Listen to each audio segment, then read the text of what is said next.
ॐ सहनाववतु सहनौ भुनक्तु सह वीर्यं कर्वावहै तेजस्विना वधीतमस्तु मा विद्विषावहै। ओम शांति शांति शांति। सबको सादर नमस्ते जी। आज निष्ठा वेदालंकार विद्यालंकार वो आने वाले थे, लेकिन आकस्मिक उनको भी कुछ इंस्पेक्शन के लिए अधिकारी आए हैं, तो उनके साथ रहना पड़ेगा। शायद आ सकते हैं, नहीं भी आ सकते हैं। नहीं आ सकते ऐसी तैयारी के साथ हम प्रारंभ करते हैं। पहले भजन लेंगे। औरों को आधा घंटा बोलना हो, अपने मुनि सत्यदेव जी, यदि आप तैयार हो सकते हो तो 20 मिनट के बाद आप भी ले लेना, पहले मैं ले लूंगा। तो पहले भजन के लिए नए कोई व्यक्ति गाना चाहते हो, अपने सुशील गुप्ता जी होंगे, और भी है। अच्छा, और कोई है नहीं तो कमला जी ले लीजिए एक भजन, छोटा सा भजन। ओम ओम।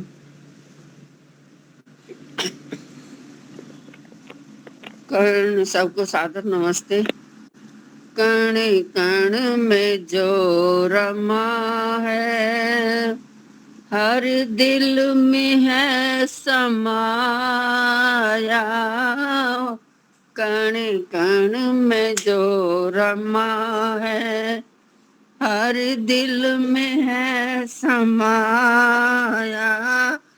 उसकी उपासना ही कर्तव्य है बताया।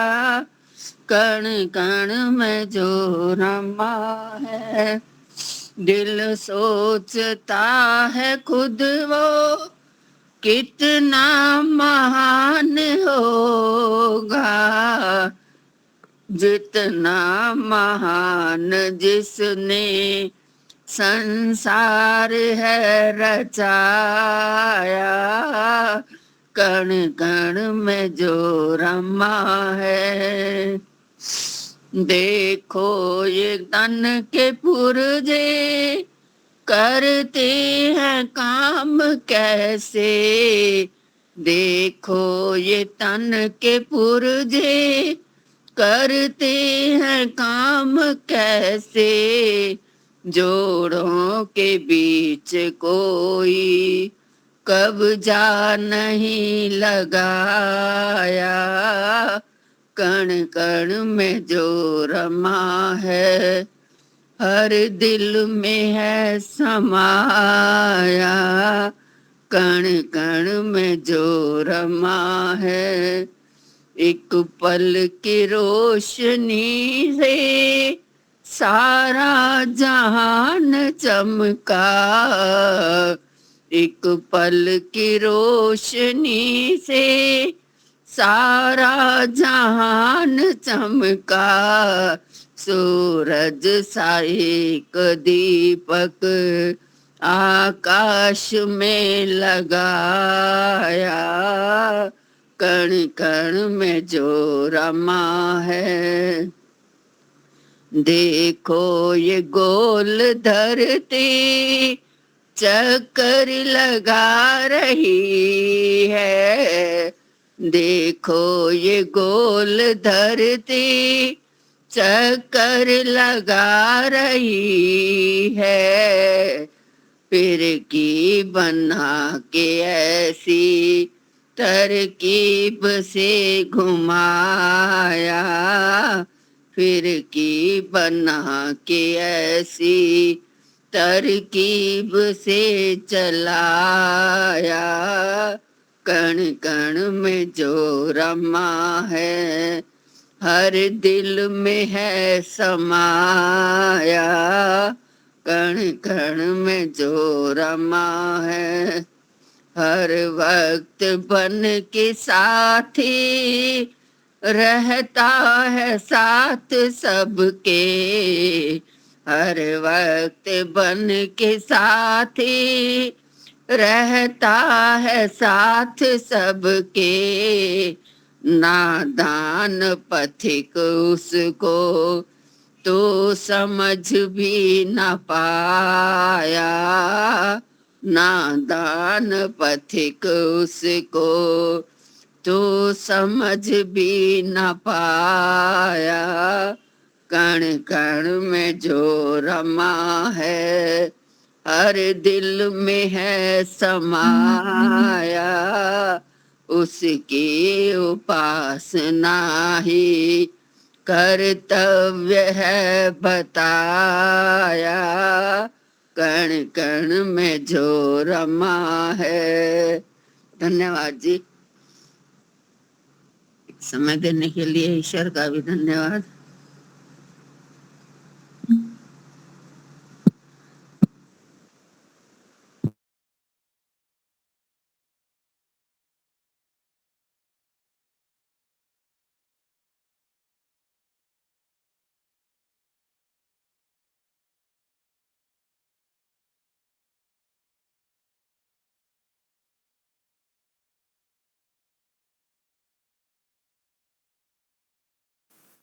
सुपथाराय अस्मान् विश्वानि देववयुनानि विद्वान् युयोध्यस्मज्जुहुराणमेनो भूयिष्ठान्ते नम उक्तिं विधेम, भूयिष्ठान्ते नम उक्तिं विधेम।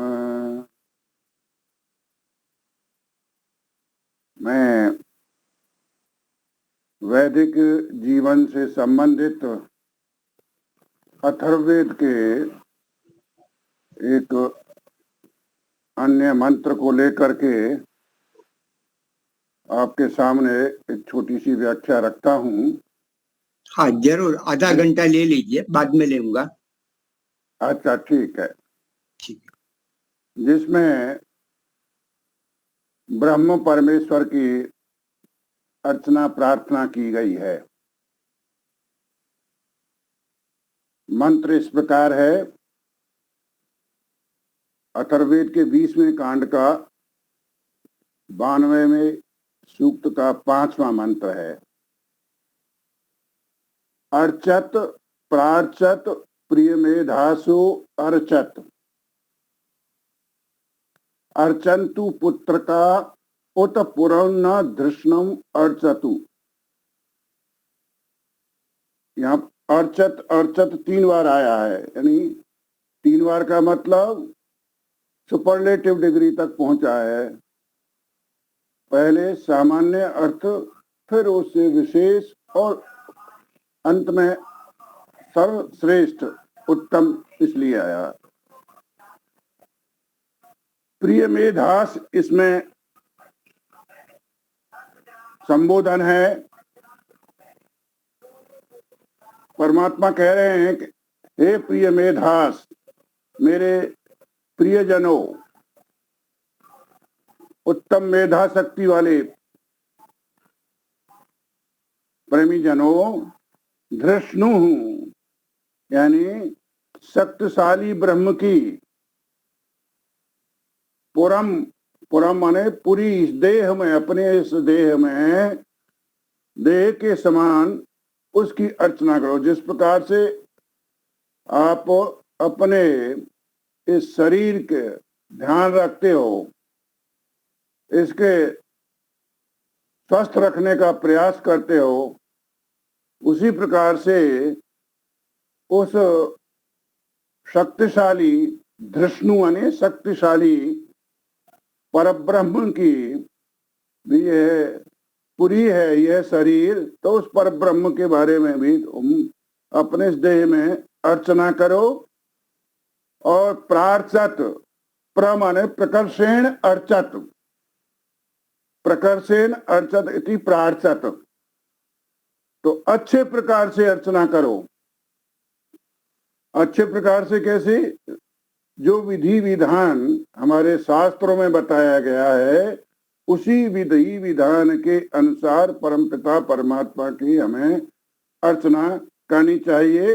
यानी योग शास्त्र में बताए अनुसार हम अपने अष्टांग योग का पालन करते हुए हम उस प्रकार से अर्चना प्रार्थना ईश्वर की करें और अच्छे से करें और इतना करें कि वो प्रार्थना का उस अर्चना का क्रम हमारा टूटे नहीं।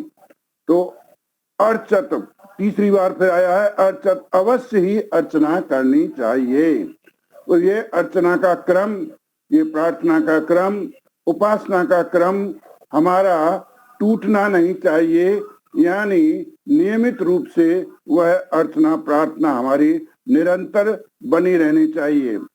और आगे आया है उत, उत अव्यय है। वैदिक शास्त्र में उत एक अव्यय है। तो अब उत का अर्थ होता है वहां और पुत्र का, जो तुम्हारे छोटे छोटे पुत्र भी हैं, यानी आपकी जो संतानें हैं वे संतानें भी उस परब्रह्म परमात्मा की अर्चत यानी अर्चना करें, प्रार्थना करें। तुम सब उस परब्रह्म की अर्चना करो।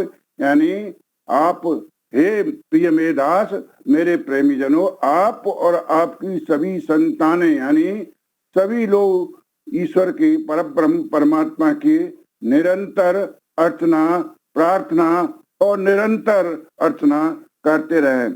तो इस वेद मंत्र के अंतर्गत 4 बातें मुख्य रूप से बताई गई हैं। 4 बातें क्या हैं?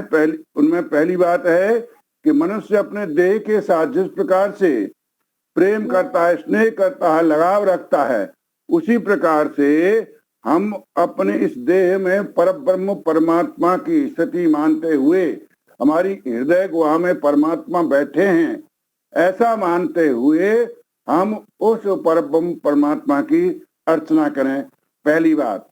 दूसरी बात इस मंत्र में आई है कि तुम अपने छोटे छोटे बच्चों को भी, यानी अपनी संतानों को भी, अपने परिवारजनों को भी इस तरह के शिक्षा संस्कार दीजिए जिससे कि वे भी उस परब्रह्म परमात्मा के अस्तित्व को समझें, उसके प्रेम पूर्वक अर्चना प्रार्थना उपासना नित्य प्रति किया करें। ये दूसरी बात इस मंत्र में मुख्य रूप से आई है। अर्चन्तु पुत्र का यानी संतानें। पुत्र से मतलब एक पुत्र से ही नहीं, जितनी भी संतानें हैं उन समस्त संतानों के लिए यहाँ ईश्वर का उपदेश है कि वे भी अर्चना किया करें। तीसरी बात है कि यह अर्चना तुम अकेले नहीं, मिलकर किया करो। संगच्छध्वम संवदध्वम समवो मनांसी जानता हूं, हर संगठन सूत्र का ये मंत्र है ऋग्वेद का। संगच्छध्वम संवदध्वम समवो मनांसी जानताम देवा भागम यथा पूर्वे संजानाना उपासते। वहां संजानानी सब मिलकर के, सब इकट्ठा होकर के उस ईश्वर की, उस परम परमात्मा की अर्चत प्रार्थना करें। यानी यहाँ अर्चत शब्द है वे मध्यम पुरुष का बहुवचन में है। प्रथम पुरुष, मध्यम पुरुष, उत्तम पुरुष। यहाँ स तौ ते त्वम तौ तान तम तौ तान आता। त्वम युवाम यूयम अहम आवाम वयम। तो सह तौ ते ये प्रथम वचन के 3 रूप हैं, एक वचन, द्विवचन और बहुवचन में। सह तौ ते और मध्यम पुरुष में त्वम युवाम यूयम।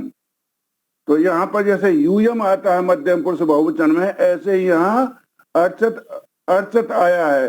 अपठत अपठतम अपठन, अपठ अपठतम अपठत, ऐसे अर्चत अर्चतम अर्चन, अर्चत अर्चत। तो ये मध्यम पुरुष बहुवचन गई।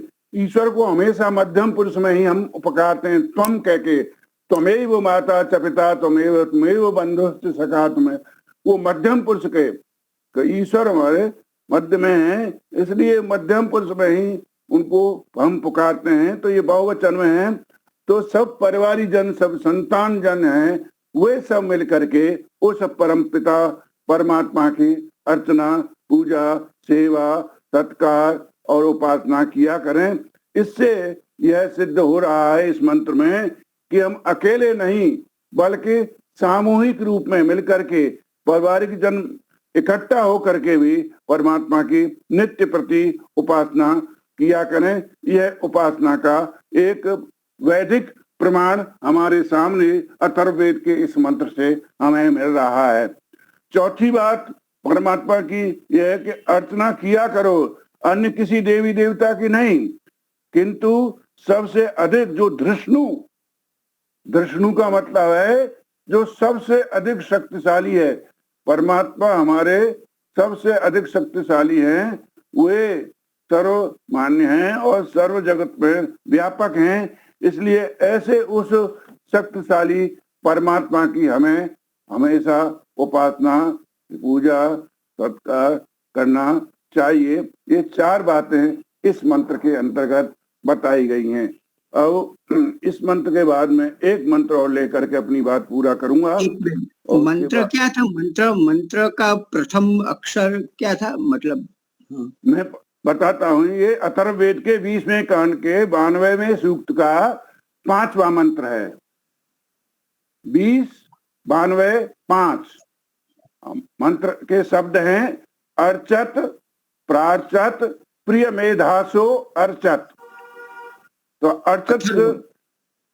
अर्चत शब्द इसमें 3 बार आया है, यानी सुपरलेटिव डिग्री में प्रार्चत है। तो अर्चत एक बार, दूसरी बार प्रार्चत, तीसरी बार फिर अर्चत आया है। और ये अर्चना हम अकेले ही नहीं करें, अर्चंतु पुत्र का मतलब संतानें, हमारी संतानें भी, हमारे परिवारी जन भी उपासना, प्रार्थना, ईश्वर की अर्चना किया करें। क्यों करें? कि वो हमारे पुर माने इस हृदय में, हृदय गुहा में वो बैठा हुआ है, इसलिए करें। क्यों करें? ना माने हमारे लिए है, ना नकारात्मक नहीं है यहाँ, ना हमारे लिए, स्वयं के लिए और सबके लिए है। और धृष्णु जो शक्तिशाली परमात्मा है, उसकी अर्चना करें मध्यम पुरुष बहुवचन में, जैसा कि मैंने बताया। अब परमात्मा के बारे में आगे बताया है, वह परमात्मा कैसा है? सर्वज्ञ है और हमारे कर्मों का देखने वाला है, कर्माध्यक्ष है। उसके लिए अथर्ववेद के 5वें कांड का 11वें सूक्त का 4था मंत्र आया है। वो बताता है न तदन्य कवितरो, न त्वद अन्य कवितरो, न मेधया धीरतरो, वर्ण स्वधावन त्वं ता विश्वा भुवनानि वेत्थ, सचिन्तु त्वज्जनो मावी विभाय। मैं इसका अन्वय के साथ में अर्थ बता रहा हूं। यहाँ वरुण संबोधन में, हे वरुण, हे सर्वश्रेष्ठ परमात्मन, स्वधावन स्वाधीन परमात्मन, स्वधावन अपनी स्वेच्छा से चलने वाला, धावन चलने के अर्थ में आया है, अपनी इच्छा से चलने वाला यानी स्वाधीन परमात्मा, अन्य दूसरा कोई नहीं है। तत्व ने तुझसे कवितर अधिक श्रेष्ठ बड़ा कोई नहीं है, नहीं है या न नकारात्मक में है। न त्वद अन्य कवितरो, मंत्र नहीं है तेरे अलावा कोई कवितर माने अधिक श्रेष्ठ महान कोई नहीं है। न मेधया धीरतरो, और मेधा शक्ति में भी, बुद्धिमत्ता में भी धीरतर आपसे बड़ा कोई नहीं है। बुद्धि शक्ति में भी आप सबसे अधिक सर्वश्रेष्ठ बुद्धिमान हैं। और आगे आया है त्वं ता विश्वा भुवनानि, त्वं माने आप, तुम, ता माने तानी के अर्थ में है, उन, विश्वा माने सब, विश्वा भुवनानि, भुवनों को वेत्थ जानने वाले हो। त्वम ता विश्वा भुवनानि वेत्थ, वेत्थ वन जानने के, वेद विद धातु जानने के अर्थ में है। त्वम माने आप उन सभी भुवनों को जानते हैं, जो भुवन हमारे ऊपर नीचे चारों ओर विराजमान है, उन सब को जानते हैं। स चिन्नु त्वज्जनो माँ बी विभाय, और क्या है इसमें, सब यानी भुवनों को आप जानते हैं। वह माई यानी कपटी, माई का मतलब है यहाँ कपटी, छली, जन चित, चित नु, चित माने यहाँ भी के अर्थ में है, नु यानी ये भी अव्यय है, न्यू भी, नु, चिन्नु को हम संधि करेंगे, चित नु हो जाएगा, ताका ना होया, एक संधि है तो उर्ली में, तो ताका ना हो जाता है वहां। तो अवश्य ही तन तुझसे विवाह भयभीत हुआ है। जो भी छली कपटी बदमाश होते हैं वे सब आपसे डरते हैं।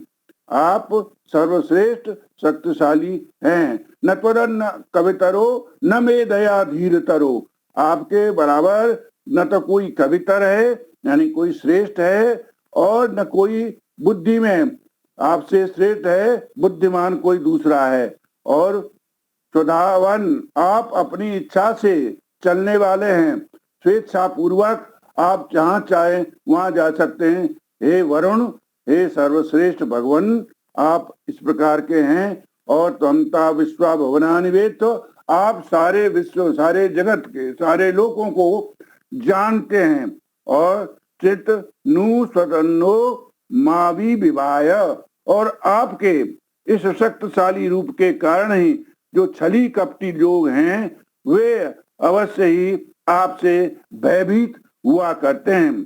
तो इस मंत्र में यह भाव आता है कि परमात्मा के नियमों से कपटी भी भय खाता है, और आस्तिक जो सदाचारी लोग होते हैं वो परमात्मा की न्याय व्यवस्था में रहते हुए अच्छे से अपने कार्यों को करते हैं, पाप कर्मों से डरते हैं और श्रेष्ठ कर्मों को वो करते हैं, विद्वान लोग और सदाचारी लोग। तो इस प्रकार से इससे हमें यह प्रेरणा मिल रही है इस मंत्र से कि हमें छल कपट से बचना चाहिए, सदाचार वाले कार्य हमें करने चाहिए। इस मंत्र में जो वरुण शब्द आया है, वरुण शब्द वर्णे धातु से उत्पन्न होता है। वर ईप्सायाम ये अर्थ में आया है। यह धातु उणादि यह उनन प्रत्यय से होकर के वरुण शब्द बनता है। यह सर्वान शिष्टान मुमुक्षून धर्मात्मनो वृणोति, जो सर्वश्रेष्ठ मुमुक्षु जनों का वर्ण करता है, धर्मात्माओं का जो वर्ण करता है, उस परमात्मा को हम वर्ण कहते हैं, श्रेष्ठ सर्वश्रेष्ठ कहते हैं।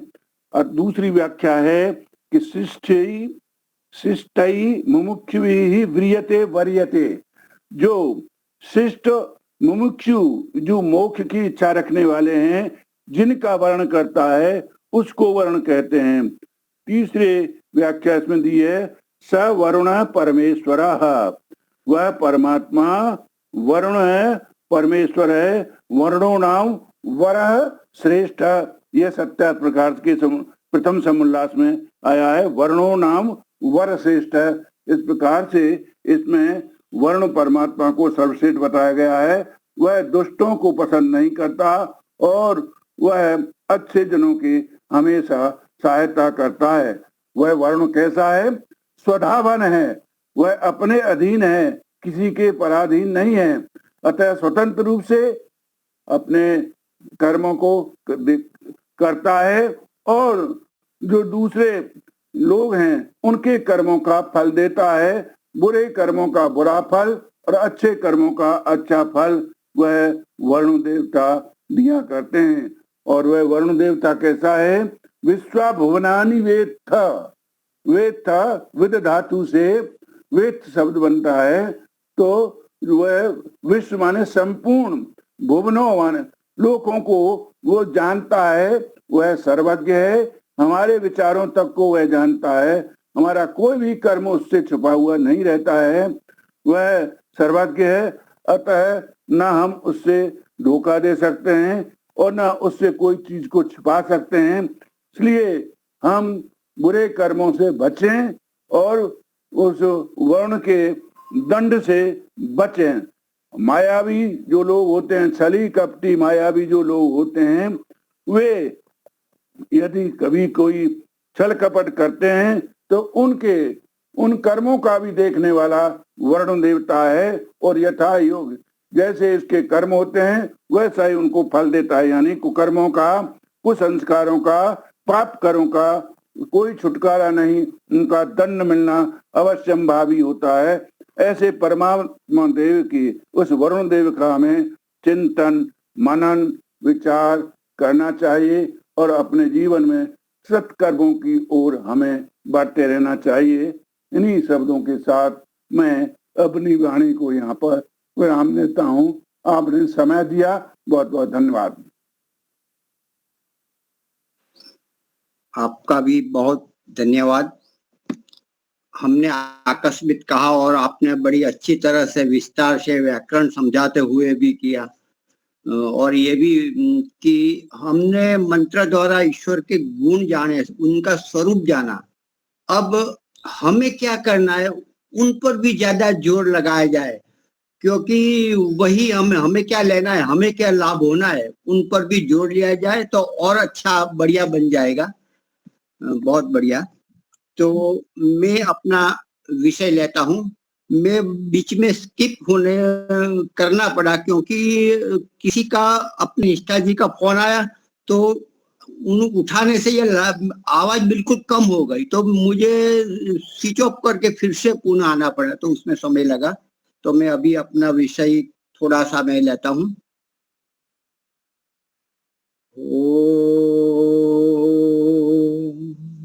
नमः शंभवाय च मयो भवाय च, नमः शंकराय च मयस्कराय च, नमः शिवाय च शिवतराय च। संध्या में यह नमस्कार मंत्र है। परमात्मा को नमस्कार, धन्यवाद, कृतज्ञता ज्ञापन किया जाता है। नमः के बहुत अर्थ होते हैं। नमः का मतलब जो जैसा है उसके साथ वैसा ही यथा योग्य व्यवहार करना। नमः का मतलब सामने वाला जो व्यक्ति है, जो हमसे जुड़े हैं, जुड़ना चाहते हैं, उनका आदर, सत्कार, सम्मान करना। नमः का मतलब वंदन, अपनी अभिव्यक्ति, प्रेम, स्नेह, सम्मान की अभिव्यक्ति करना। नमः यथा योग्य व्यवहार, जैसे के साथ तैसा, मतलब विवेकपूर्ण, जड़ के साथ कैसा व्यवहार करे, चेतन के साथ कैसा व्यवहार करे। शिवरात्रि आएगी दिवाली के बाद, उत्तरायण के बाद, तो उसमें शिव शंकर, दो शंकर है। एक तो शिव शंकर है जिसको पौराणिक लोग पूजते हैं, उसको भगवान मानते हैं, भगवान का अवतार मानते हैं। और दूसरे हमारे मूल शंकर है जो महर्षि दयानंद बने, दोनों योगी थे, शिव शंकर। इसमें शिव अर्थात कल्याण करने वाला, हित करने वाला ईश्वर का गुण है, शिव गुण है। और शंकर वो कल्याण को ग्रहण करने वाला, कल्याण देने वाला, वह शंकर है, एक विशेषण है। और एक धारण करने वाला, ग्रहण करने वाला, वह शंकर है। तो शिव जो निराकार परमात्मा है, जिसने ब्रह्मांड रचा, उसको, उसके गुणों को धारण करने वाला, उसको प्रत्यक्ष करने वाला शंकर था, जो इतिहास में बताया जाता है, जो तिब्बत हिमालय का जो भाग है वो भूभाग का राजा चक्रवर्ती राजा था जिसका नाम शंकर था। उस शंकर ने, उस राजा ने, जो बाद में वैराग्य प्राप्त हुआ और सन्यासी योगी बन गए, तो उसने परमात्मा निराकार शिव है उनको धारण किया और लोगों ने शिव अलग है और शंकर अलग है, शंकर धारण करने वाला है, शिव निराकार है, दोनों को लोगों ने बड़े भाव से, समर्पण भाव से एक कर दिया और शिव शंकर बन कहा कि यही शिव शंकर है जो हमारे ये शरीरधारी है, जो तप कर रहे हैं हिम शिखाओं में, और उसके गले में जो सर्प है और डुगडुगी बना वाला डमरा भी है, त्रिशूलधारी है, और जिसके सिर पर गंगा बहती है, तो वो शिव है। तो वास्तव में शिव की आराधना करके उसका प्रत्यक्ष करने वाला योगी, एक राजा, वो शंकर था, उसे हमें शिव शंकर अवतरित मान के पूजा करते हैं। तो उनकी पूजा करने से जो मूल, जो निराकार परम, जो अमाप शक्ति है, उनसे हम पृथक हो गए। और हमारे मूल शंकर, वह भी बाद में जाके कितनी तपस्या की, योगी बने।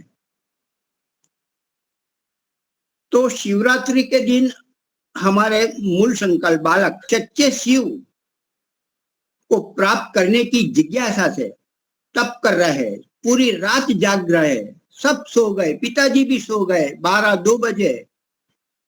और एक कौतुक हुआ, जो शिव की मूर्ति थी उस पर चूहे आए और उस पर चढ़ाई हुई जो प्रसादी थी उसको ग्रहण करने लगे।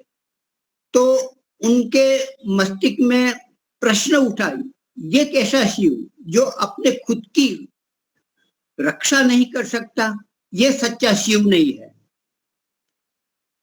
जिज्ञासा का समाधान के लिए पिताजी को पूछा, औरों को भी पूछा, समाधान नहीं हुआ। और सच्चे शिव की प्राप्ति के लिए, ढूंढने के लिए गृह त्याग किया, निकल पड़े। हमारे शिव जो पौराणिक जगत के हैं, उनके गले में सर्प है, मित्र है, उनके काटने वाले, डंक लगाने वाले नहीं है। तो हमारे मूल शंकर भी, उसके गले में भी 6 प्रकार के जो शत्रु है, काम, क्रोध, लोभ, मोह, ईर्ष्या आदि, वह शत्रु भी उसके संयम में है, उसको मित्र बना रहे। मित्र का मतलब वो डंक नहीं मारने वाले, वह सर्प ऐसे जो डंक नहीं मारे, उस पर अपना साम्राज्य स्थापित किया है। ऐसे हमारे मूल शंकर है। जैसे हमारे जो शिव शंकर थे, वो उसके पास त्रिशूल है, जो शिव शंकर है, शंकर। और हमारे मूल शंकर के पास भी, महर्षि दयानंद के पास भी 3 प्रकार की धार वाले त्रिशूल है। उनके पास योग विद्या से, ज्ञान तपस्या से एक वाणी तीक्ष्ण थी, दूसरी लेखनी भी उनकी बड़ी तेजस्वी थी, और उनकी यौगिक शक्ति, ये तीनों प्रकार के त्रिशूल से वो सर्वत्र विजय पताका लहरा रहे थे। वह त्रिनेत्रधारी थे। वो शंकर को भी योग विद्या, ज्ञान विद्या, ब्रह्म विद्या प्राप्त थी, और हमारे मूल शंकर को भी वही भी त्रिनेत्रधारी है, उनको भी ज्ञान, वेद का ज्ञान, ब्रह्म का ज्ञान प्राप्त हुआ था। कहा जाता है कि शंकर, उनकी पत्नी उमा थी, पार्वती थी। तो हमारे भी मूल शंकर, उनको भी, उनके पास उमा थी। पत्नी का मतलब सहचारी, साथ साथ रहने वाली। उमा का मतलब केनोपनिषद में, अभी हमने शांतानंद जी से भी पढ़ा था, जो केनोपनिषद में आता है कि सारे इंद्रिया मना करते, छुप जाते हैं, लेकिन जब उमा नाम की देवों के सामने आती है तो वो देवों के समक्ष वो अपना आपको प्रस्तुत कर देती है देवों के सामने, और वो फिर वो देव वो इंद्रिया ब्रह्म का ज्ञान करवाती है। तो महर्षि दयानंद जी ने पण योग विद्या तपस्या करके सच्चे शिव की उपासना करके साक्षात्कार करके ब्रह्म विद्या प्राप्त कर ली। वह उमा, उनको उमा बुद्धि को उमा कहता है, और वह भी है बुद्धि। या ऋतम सत्यमेव विभर्ति सा ऋतुम्बरा, जो ऋतुम्बर बुद्धि है उसको उमा कहते हैं। जैसा है वैसा ही दिखाई देना, वैसा ही जानना, वह ऋतुम्बरा बुद्धि है। आर पार प्रारंभ से अंत तक ठीक वैसी ही देखना, वह ऋतुम्बरा है। सारी बात वैसी ही समझ लेना जो कहना चाहते हैं। तो ऋतुम्बरा प्राप्त जो शंकर को उमा प्राप्त थी, वैसे हमारे मूल शंकर महर्षि दयानंद को भी वह उमा बुद्धि प्राप्त थी, और उससे ही उन्हें ज्ञान विज्ञान वेदों का भाष्य किया, अनेक ग्रंथों रचे, वेदों का भाष्य किया। वेदों का भाष्य कहाँ किया आपको मालूम होगा, हमारे मुनि जी को मालूम होगा, अजमेर के हैं। जो वहां ऊपर जो मंदिर है, नाम में अपना भूल गया, ब्रह्मा जी का मंदिर, तो उसमें छोटी सी जब मंदिर आता है तो ऊपर ही छोटी सी 10 बाई 10 की, उससे भी बहुत छोटी होगी कुटिया, वहां महर्षि दयानंद ने वेदों के भाष्य किए हैं, वो मैंने देखा है। और वहां महर्षि दयानंद का जो दंड था जो उपयोग करते थे, वो भी वहां आज भी वो पौराणिक लोग पूज रहे हैं, हमें नहीं देते। तो उस छोटी सी कुटिया में, हाँ जी आपने देखा होगा। हाँ, पुष्कर में, ठीक है, पुष्कर में ऊपर, तो वहां महर्षि दयानंद इतनी छोटी, हम तो ये कितने आलीशान भवन में, मकान में, हॉल में रहते हैं, और वहां छोटी सी कुटिया बिल्कुल, वो भी आज तो पक्की है, उस समय तो कच्ची होगी। तो वहां उन्होंने ईश्वर का साक्षात्कार, जब जब लगा कि मुझे कुछ और सोचना है, तो आंखों बंद करके अंदर जाकर परमात्मा से प्रश्न का समाधान लेकर फिर लिखते थे, लिखवाते थे। वो छोटी सी कुटिया जो वेद भाष्य किया, तो वो हमारे शंकर उसने भी ऋतुम्बरा उमा शक्ति, उमा देवी प्राप्त की, और उनसे सारे जगत का कल्याण किया। अब तक जो वेदों का भाष्य मिल रहा था, मन दड़ंत उत्पटंग हिंसा परक, यज्ञ में जो हिंसा परक ही होता था, मैक्स मुलर हो या तो हमारे यहाँ साइनाचार्य कोई भी हो, तो लेकिन जो यथार्थ जो निरुक्त निघंटु के अनुसार जो यौगिक क्रिया से जो भाष्य किया, वो महर्षि दयानंद का बहुत ही सुंदर है। खुद अपने मैक्स मुलर भी उनकी प्रशंसा करते हैं, लिखित रूप में प्रशंसा की है। तो ऐसा पुनः उद्धार जो वेदों का करने वाले हमारे महर्षि दयानंद थे, वो करने के लिए उनके पास उमा थी, ऋतुम्बरा थी, जो साधना में जो साधना करते और अंतिम जो ईश्वर प्रत्यक्ष करने के लिए जो बुद्धि चाहिए, वो प्रकार की बुद्धि उमा ऋतुम्बरा हमारे मूल शंकर दयानंद के पास थी। शिवजी की सवारी नंदी है। नंदी का मतलब क्या है? नंदी मतलब आनंदी, जो नंद करे, आनंद करे, खुश करे। शिवजी शंकर जी आंखों बंद करके ध्यानस्थ होते थे, समाधि में चले जाते थे, आनंद में रहते थे। उसकी सवारी चलते घूमते हर काम करते, उसकी सवारी नंदी पर बनी रहती थी। वैसे हमारे योगीराज, हमारे मूल शंकर जी महर्षि दयानंद जिसको कहते, वो भी समाधि अवस्था में सब काम करते हुए परमात्मा को बिल्कुल विस्मरित नहीं करते थे। इतने यहाँ तक कि जब उनके शरीर में झड़ दिया गया तो शरीर में चमड़ी में बाहर फूट गए, पल्स आने लगे, इतनी जलन हो रही थी, डॉक्टर ने कहा कि ये इतनी जलन हो रही है, आप ये दरवाजा भी मत खोलना। यहाँ तक जब आजीवन में अंतिम अवस्था में वहां रुके थे तो इतना जलन हो रहा था, फिर भी कुछ भी चीख नहीं, कोई फरियाद नहीं, सहन करते रहे और परमात्मा को कभी नहीं भूले।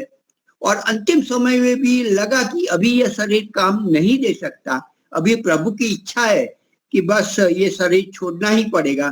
तो निश्चित करके ईश्वर की आज्ञा और इसकी व्यवस्था स्वीकार करके उन्होंने देह त्याग किया। तो वो हमेशा हमारे शिव, हमारे मूल शंकर, हमारे दयानंद, वो भी नंदी में ही विराजमान रहते हैं हर समय, हर काल में, चाहे प्रवचन काल हो, चाहे शास्त्रार्थ हो, कार्य लेखन करते हो या तो समाधि में क्या हो, वह भी नंदी हमारी सवारी मूल शंकर की थी। ईर्षा, द्वेष, हर्ष, शोक शिव शंकर को नहीं सताते, वैसे हमारे भी मूल शंकर है, उनमें भी किसी भी प्रकार का ईश्वर, देश, हर शोक उनके पास आए, ऐसा उनके पास समय ही नहीं था।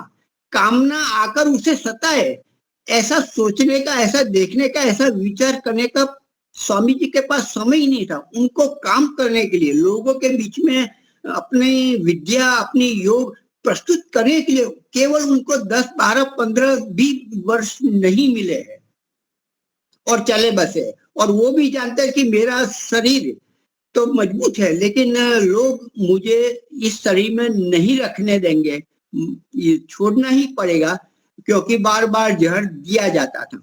तो वो भी जानते थे।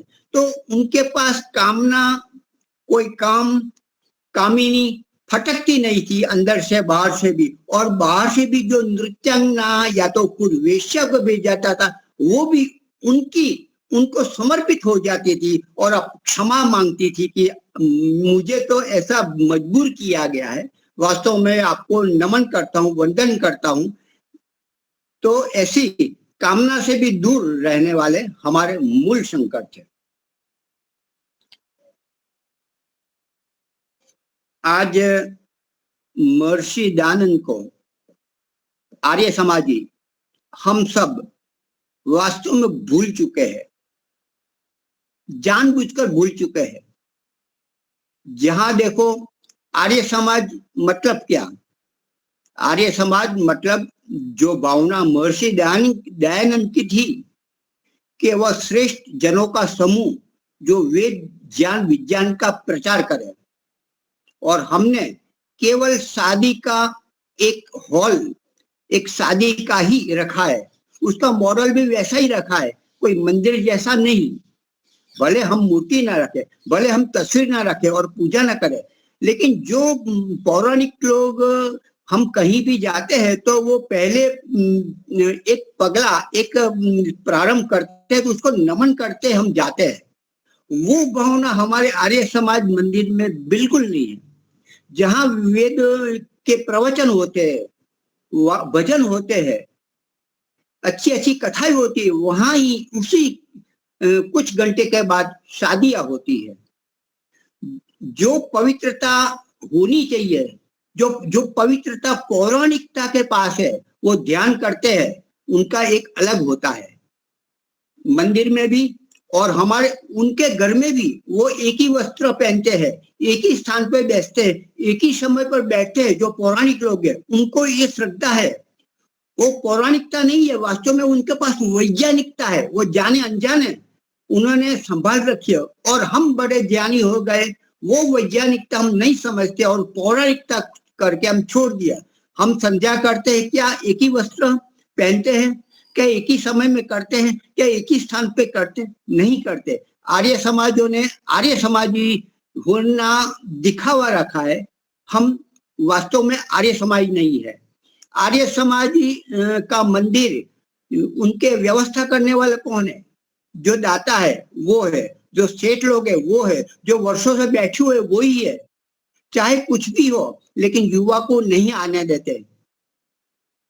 आर्य समाज वो है जो अपने बाप दादाओं ने जो खरीदा था ये जमीन और मकान बनवाया और जहां बनाया उनको बिल्कुल प्रधानता नहीं देते। ये आर्य समाज का हर हाल है। आर्य समाज के भवन के आसपास छोटी छोटी आय के लिए उन्होंने भाड़े पे, रेंट पे दे दिया है, और आधे से ज्यादा बहुत सारा भाग ऐसे ही ऐसे भाड़ू रेंट के लिए चला जाता है। जब मैं विदेश गया, उसमें सिंगापुर गया, सिंगापुर में सामने मुस्तफा मार्केट सबसे बड़ी है, वहां गए, उसके सामने ही है, सामने ही आर्य समाज मंदिर मैंने देखा। वहां पहले तुरंत गया मैं अंदर, तो अंदर गया तो देखा तो महर्षि दयानंद की मूर्ति कोतर की है, पत्थर में से कोतर करके वो उपसाया है, वो महर्षि दयानंद का, बहुत अच्छा लगता है। लेकिन उनके पास प्रारंभ होते एक कोना है, कोने में एक मूर्ति रखी है, मूर्ति मतलब तस्वीर रखी है, पक्की नहीं, लेकिन उसमें एक दक्षिण भारत के साउथ इंडियन आते हैं, फोटा रखा है, और वो रेंज पे चल रहा है। वो पूजा के लिए आता है, अपने पूजा करके चले जाता है, एक कोना उनको दे दिया है। ये स्थिति है। 9 बजे लगभग गया था, मैं मिलना चाहता कि अभी तो वो आराम कर रहे हैं, सो गए हैं। मैंने रिंग लगाई, रिंग नहीं उठाई, फिर हम चले आए, और वहां शादी वहां भी होती है। मतलब आर्य समाज जिसको महर्षि दयानंद, जिसने शिव शंकर की मैं तुलना में मैं ये बात कर रहा हूं, आज क्या स्थिति हो रही है? आर्य समाज मतलब नास्तिक, केवल शादी कराने का सस्ते में और भागकर, जिसको भागकर माता पिता की सम्मति नहीं हो, तो आर्य समाज सबसे पहले ये होना चाहिए कि जो माता पिता की सम्मति न हो शादी मत करे। जिसने 20-25 वर्ष तक माता पिता ने पाला हो और उसको छोड़कर जो 2 महीने में 6 महीने के प्रेम वार्तालाप करने वाले उनके हो गए और माता पिता को छोड़ दिया, ऐसे व्यक्ति क्या समाज का और खुद का वो करेंगे, कल्याण करेंगे? तो आर्य समाज को सबसे पहला भले माता पिता की सम्मति बिना शादी नहीं करवाना चाहिए। शादी का हॉल अलग होना चाहिए, उपासना का हॉल अलग होना चाहिए। मीटिंग के लिए वो उपासना स्थानों वहां नहीं करना चाहिए। लोगों की आय अवर जवर वहां भी नहीं होनी चाहिए। इतनी पवित्रता अवश्य होनी चाहिए। हम विदेश में जाते हैं, इतना बढ़िया जो शौचालय होता है, कितना क्लीन होता है, इतना सुशोभित है, इतना सुगंधित होता है, और सुशोभन कोने में भी करते हैं। ऐसे तो हमारे पूजा स्थान भी नहीं होते। कितनी शर्म की बात है। तो आर्य समाज गरीब नहीं है, बहुत सारी संपत्ति है। गुरुकुल आर्य समाज ही दे तो अभी गुरुकुल चल सकते हैं, आश्रम चल सकते हैं, सब कुछ हो सकता है, लेकिन हम कुछ नहीं करते। हम जिएंगे तब तक ये पद नहीं छोड़ेंगे, ये स्थिति आ गई है। तो हम आर्य समाज वास्तव में आर्य समाज ही नहीं है। संगठन सुख तो बोलते हैं, और 4 रास्ता, संगठन के बदले हम 4 के 10 रास्ते, आर्य समाज 4 बनते हैं। तो प्रचार के हेतु 4 नहीं बनते, लेकिन बनी नहीं, उनसे बात बनी नहीं, इसलिए अपना चोला अलग कर दिया। 10 होने चाहिए आर्य समाज, लेकिन कैसे होना चाहिए? ज्यादा काम करने के लिए होनी है। आर्य समाज आज लोगों के बीच में नहीं जाता, झूपड़पट्टी में नहीं जाता, शुद्धिकरण का काम आज घर वापसी करके कर सकते, वो नहीं करता। तो हमारी कमी है। आज आर्य समाज जितना प्रसिद्ध है, उनसे ज्यादा काम और शुद्धता हमारे दर्शन योग महाविद्यालय है, रोजड़ है, कुछ गुरुकुल है, आश्रम है। हमें कुछ दान देना हो तो आर्य समाज में देने से कतराते हैं। चलो खाया है तो देना चाहिए, दे देते, उतना ही देते। लेकिन हमारे गुरुकुल है जो विद्वान तैयार करते हैं, जो बच्चों को पढ़ाते हैं, और वो लोग भी क्या, वो गुरुकुल भी ऐसा होना चाहिए कि अब कोरोना जैसा काल हो तो बंद न हो जाए, ऐसी स्थिति। मतलब वहां का खेती करके वहां के कमा कर खाना चाहिए। और गुरुकुल है आसपास के गांव में जाते हैं और वहां से ट्रैक्टर में भर के आते थे। हमारे लड़के, हमारे बच्चे गुरुकुल में जाते थे, यही काम करते थे। और काम के साथ ये भी करते थे। तो ये बहुत जरूरी है, स्वावलंबी होना चाहिए। कब तक लाखों रुपया हर मास आएगा? तो ये स्थिति हमारी आर्य समाज है। हम दयानंद है, मूल शंकर है, दयानंद के वीर सिपाही है। आज सत्य शोधक समाज, आर्य समाज से हटके आर्य समाजियों ने सत्य शोधक समाज की स्थापना की। 10 नियम में से उसने 4 निकाल दिए और 6 रखे हैं, और अपनी तरह से ये आर्य समाज चला रहे, नया बना रहे। उसको कमी दिख रही है कि महर्षि दयानंद कुछ कमी है, चलो हम अलग करते हैं। तो ये स्थिति आज की है। तो आर्य समाज, महर्षि दयानंद जो सच्चे शिव के उपासक थे, हम भी चले उस रास्ते पर जो हमारा श्रेय है, जो हमारा कल्याण करने वाला है, उस शिव की ओर जाए, उस सत्य की ओर जाए। तो मेरा समय पूरा हो गया, समय 4:58 हो गई है। तो आप सभी का धन्यवाद। आप सभी ने आए, मेरा भी कोई नक्की नहीं था। आज वास्तव में ऐसा था कि माता योगेश्वरी कक्षा लेने वाले थे, उनका फोन आया दीपाली जी के पास कि आज वो नहीं ले सकेंगे इंटरनेट नहीं होने से। फिर तय किया, अपने निष्ठा जी को कहा, वो तैयार हुए। फिर योगेश्वरी माता जी ने कहा कि अभी ठीक हो गया है, मैं ले सकती हूँ, मेरे को कह दिया है। फिर निष्ठा जी का फोन आया कि आज तो इंस्पेक्शन के अभी आ रहा है, मैं क्या करूं, मैं कोई बात नहीं, हम कर लेंगे। तो याद आया कि अपने मुनि जी तो तैयार है, रेडी है। तो उन्होंने ले लिया और मैंने भी थोड़ा ले लिया, तो अपना काम हो गया। नहीं तो अंत में तो वीडियो तो है ही। तो आप सभी का बहुत बहुत धन्यवाद, आपने सुना। आपका भी अच्छा रहा वक्तव्य, बहुत बहुत धन्यवाद आपका भी। हाँ जी, मैं ऐसा ही करें, हम क्या करें, बहुत बड़े बड़े मंत्र है, बड़े बड़े धातु सब, लेकिन हमारे लिए क्या उपयोगी है? वैसा हो तो बहुत उपयोगी है। अपनी बातें करें, पुस्तक तो बहुत है, जो आपने बोला अच्छा ही है, आप बोलते अच्छा ही है, लेकिन हम ऐसा चाहते हैं कि हम क्या करें, हमें क्या लाभ यहाँ। ठीक है, आप गलत मत समझना, अपने परिवार के हैं सब। आज भी मैंने भी अपने बहन जी को भी बोला कि आप वो जो भजन गाते निकल जाते हर बार, ऐसा नहीं होना चाहिए, कोई भी हो। तो हाँ, ये अनुशासन होना चाहिए, अंदर से होना। हम नहीं करें, आर्य जी श्रेष्ठ, सर्वश्रेष्ठ, हमसे उत्तम कोई ना हो, वही ऐसा करेंगे तो क्या होगा। चलो, खूब खूब धन्यवाद। अब क्या करे, हमारी भी मजबूरी, कोई ना हो तो फिर देना पड़ता है, क्या करें। यत्ने कृते न सिद्ध्यति को अत्र दोषः, ये संस्कृत में कहावत है। यत्न करना चाहिए, यदि कोई नहीं मानता है तो फिर क्या कर सकते हैं, कुछ नहीं कर सकते। कोई बात, फिर भी मैंने तो तैयार किया, कोई भी हो मैं भजन तो चालू कर दूंगा, ऐसे 10-12 तो तैयार कर दिए है। ठीक है, वो आपातकाल की बात है, करना ही चाहिए। हमारे शंकर जी है आज, सत्यदेव जी आप चलो शांति पाठ करा लीजिए। मैं कराता हूँ।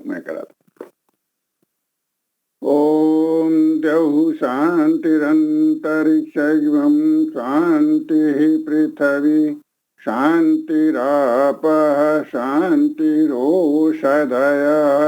शांतिः वनस्पतयः शांतिर्विश्वे देवा शांतिर्ब्रह्म शांतिः सर्वं शांतिरेव शांति सामा शांतिरेधि। ओम शांति शांति शांति। सर्वेभ्यो नमः। सबको सादर नमस्ते जी। नमस्ते जी। रसीला बहन अपने सब आए तो है, जो भजन वो गाने वाले जल्दी आ जाए। एसएम जी, आप सुशील गुप्ता जी, आप भी जल्दी आ जाए तो आपको भी हम सुनना चाहते हैं। तो 5 मिनट पहले आ जाए। रसीला बहन भी अच्छा गाते हैं। जरूर प्रयास करेंगे, जरूर। हाँ, ठीक है जी, धन्यवाद।